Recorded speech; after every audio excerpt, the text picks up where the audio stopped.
going, guys? It's your boy Lieutenant Dan here with a Falcons film breakdown, new to the nest episode with Calvin Ridley, the Atlanta Falcons' first pick in the 2018 NFL Draft. We're going to break down multiple plays here, not only this play, but several others to show what Calvin Ridley did right, what he did wrong, what he can improve on, and I'm not going to harp on anything that he does, nor am I going to overly praise. I'm just going to show some nitpicky things that I feel that he could get, done a little bit better. But that's just my opinion, That's just my opinion. I'm on the outside looking in. I don't know the pacing that they want to do. I don't know the tempo that the Atlanta Falcons want to do.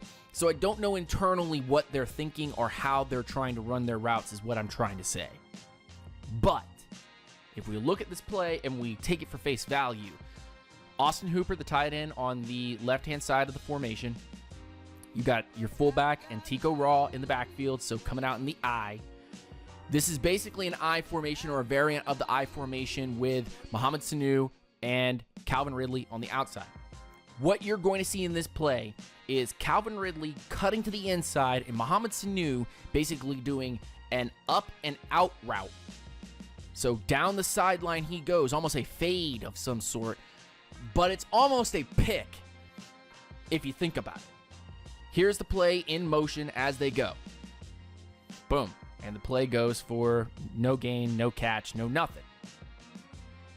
If we look at it again, and we pause it right about here, we will see that the play has come out to be the left-hand side of the formation is trying to take on the blockers.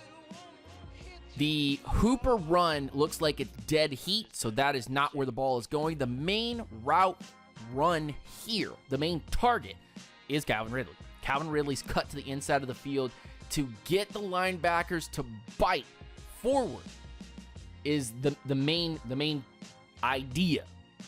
And it's almost a pick play because where I paused it here had Mohamed Sanu run in front of Calvin Ridley's corner, covering him. There would be completely wide open space, as you can see.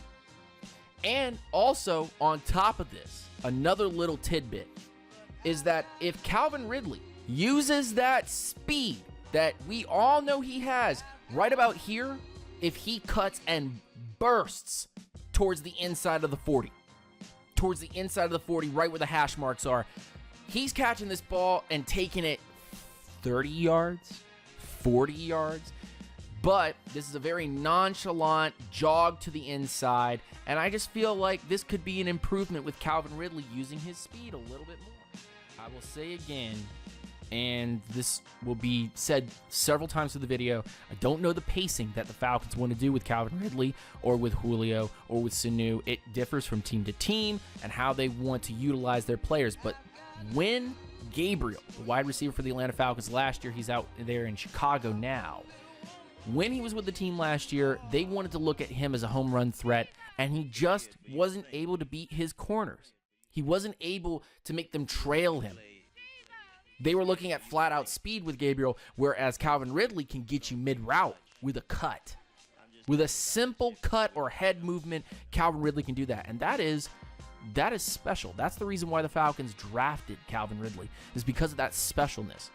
And you're going to see the more motion and the more you cover up what Calvin Ridley's supposed to be doing, the more you open him into open space and allow him to use this God-given speed to kick people's butts. And I said it in the first piece of the film. I'm saying it in the second piece of the film now.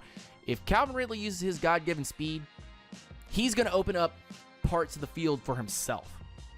The routes are fine. That's all good and dandy. Any wide receiver can run a route. But how crisp you run the route is very important. And making corners trail you is incredibly important. I'm going to run this play maybe about 2-3 times, and you guys understand that this corner's entire ankle, both his knees too, explode on this play. Watch this. Calvin Ridley in motion at the bottom of your screen, comes up and through. Whoop! Gone. Bye. See you next time. Nice try. Let's do it one more time. Calvin Ridley, bottom of your screen, makes it, and boom, that cut opens up all that room right there. That cut opens all that room up. That's just special. There it is. There's the cut. Look at this man. What are those? What are those? Just that simple cut right there releases Calvin Ridley into the middle of the field, and boom. Boom. He got it. That's how dangerous Calvin Ridley is. Here is the third piece of evidence that I want to show about Calvin Ridley and how special he's going to be. How incredibly special he is going to be. Watch him on his route. He's there, the second wide receiver from the top. And he is so good at running his routes. If Julio Jones is up there with Calvin Ridley, you know they're playing zone. They're not playing man-to-man on 4th and 2. They're playing zone. They're putting somebody over the top. They've got almost every single one of those Chiefs down. Let's see. 1, 2, 3, 4, 5, 6, 7, 8, 9, 10. Where's number 11? Probably the deep safety. Or I'm missing somebody. But look, they've got everybody near the box. Man to man. Not a single person here would be man to man if Julio Jones is on the field. They'd need somebody over the top. And that would open up Calvin Ridley to make a better play here. And again, I'm just going to show it again. Just going to show how important Calvin Ridley is. First step, right out the box. Going out to the outside here. Makes the cut back to the inside and almost snags this ball. Almost snags this ball. Let's look at it one more time in real time. He got him. And all he has to do is get his hands on the ball. And here, I'm just going to say it again. We're going to do it in slow-mo. Calvin Ridley makes his run to the outside. Quick cut to the inside. Sharp cut. He's beat his man. He's beaten him. And this is just a really good play by the corner, putting up his hand, making it difficult for Ridley to catch that. We will see more of Calvin Ridley in the jugs, man.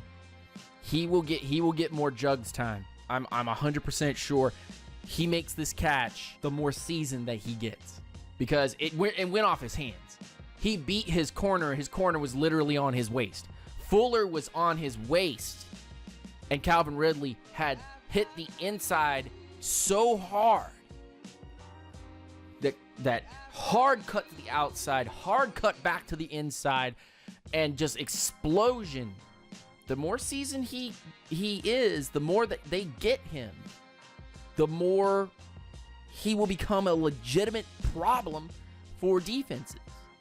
And he'll make catches like that. That was pretty much a first down without any question. And Fuller does a great job of sticking to his guy and forcing Calvin Ridley to make a very, very hard catch.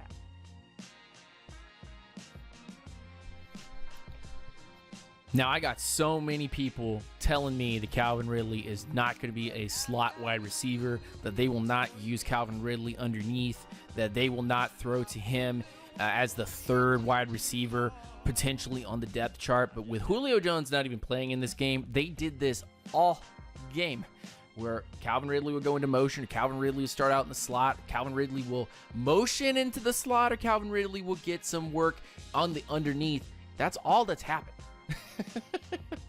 That is all that's happened. And I don't want to hear a lick from any of the other guys and gals in Falcons Nation or anywhere else from, the fan base, that Calvin Ridley's not going to be used underneath.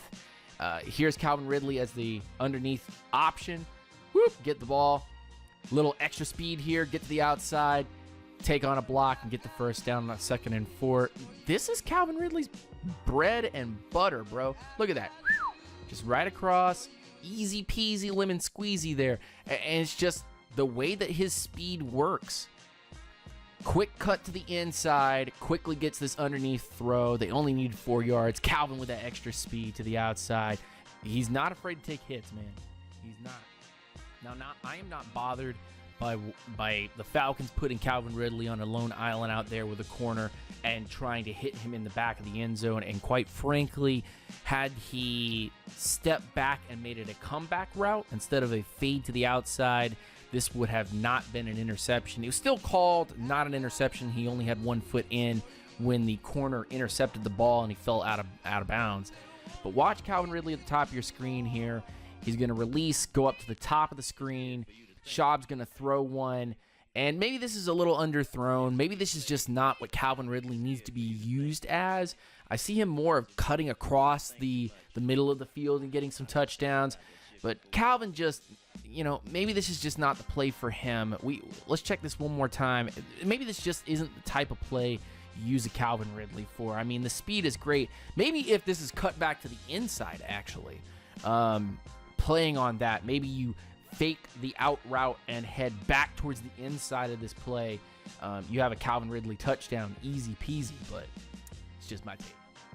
First off, motion. I cannot stress this enough that the Atlanta Falcons are using so much motion with their wide receivers, trying to find unique ways to put their wide receivers in unique places on the field. Here you see Calvin Ridley cutting across Matt Schaub and Ito Smith.